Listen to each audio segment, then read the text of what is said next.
ഇന്ന് ഞാനൊരു മാംഗോ പുളിശ്ശേരിയാണ് ഉണ്ടാക്കുന്നത്. സാധാരണ നാട്ടിലെ നല്ല ചെറിയ നാടൻ മാങ്ങ, നല്ല മധുരമുള്ള മാങ്ങയാണ് ഉപയോഗിക്കുന്നത്. നമുക്കിപ്പോൾ നാടൻ മാങ്ങയൊന്നും കിട്ടാനുള്ള സൗകര്യമില്ല. ഇന്ന് വരികിൽ നല്ല പഴുത്ത മധുരമുള്ള മാങ്ങ കിട്ടും. ഇതുപോലെ വലിയ മാങ്ങയാണെന്ന് വരികിൽ തൊലി ചെത്തി ചെറിയ കഷ്ണങ്ങളാക്കി മുറിച്ചെടുക്കുക. ഇതിലേക്ക് മഞ്ഞൾപ്പൊടി, പച്ചമുളക്, ഉപ്പ്, ഇനി ആവശ്യത്തിന് മാങ്ങ വേകാനുള്ള വെള്ളം ഒഴിച്ച് വേവിക്കണം. ഞാനിതൊരു നഖമൊക്കെ വെള്ളം ഒഴിക്കുന്നുണ്ട്. 1 കപ്പ് വെള്ളം ഒഴിച്ചിട്ടുണ്ട്. കുറച്ച് കറിവേപ്പിലയും കൂടി ചേർക്കണം.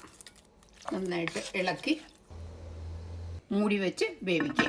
ഇനി മാങ്ങ വേകുന്ന സമയത്ത് അതിനുള്ള അരപ്പെടുക്കുക. 1 ടീസ്പൂൺ ജീരകം. ഞാൻ ചതച്ചെടുത്തിരിക്കുന്നതാണ് നന്നായിട്ട് അരയാൻ വേണ്ടി. ഞാൻ 3 കാന്താരിയാണ് എടുത്തിരിക്കുന്നത്. എരിവ് വേണമെന്ന് വരെ നിങ്ങൾക്ക് പച്ചമുളക് അരയ്ക്കാം.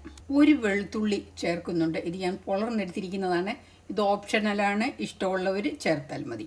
ഇനിയും ഇത് നന്നായിട്ട് അരച്ചെടുക്കണം. ഇതുപോലെ നല്ല ക്രീമി ആയിട്ട് അരച്ചെടുക്കണം. ഇനിയും അരപ്പ് മാങ്ങയിലേക്ക് ചേർക്കുകയാണ്. പാത്രം കഴുകി സ്വല്പം വെള്ളം കൂടി ഇത് ചേർക്കുകയാണ്. ഈ അരപ്പ് ചേർത്ത് നന്നായിട്ട് ചൂടാക്കണം. അപ്പം ആവി വരാനായിട്ട് തുടങ്ങിയിട്ടുണ്ട്. ഞാൻ ഇനിയും ഇത് സ്റ്റൗവിൽ നിന്നും മാറ്റുകയാണ്.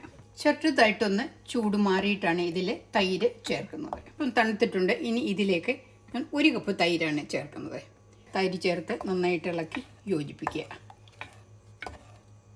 ഇനി ഇതിൽ കടുക് താളിച്ച് ചേർക്കണം. ഈ തവയിലേക്ക് 1 ടേബിൾ സ്പൂൺ വെളിച്ചെണ്ണയാണ് ഒഴിക്കുന്നത്. എണ്ണ ചൂടായി.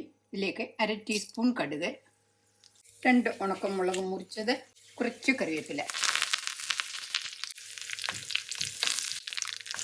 ഇനി ഇത് കറിയിലേക്ക് ചേർക്കുകയാണ്.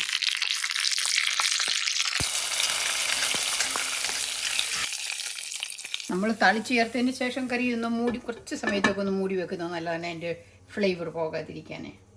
മാമ്പഴ പുളിശ്ശേരി റെഡിയായി.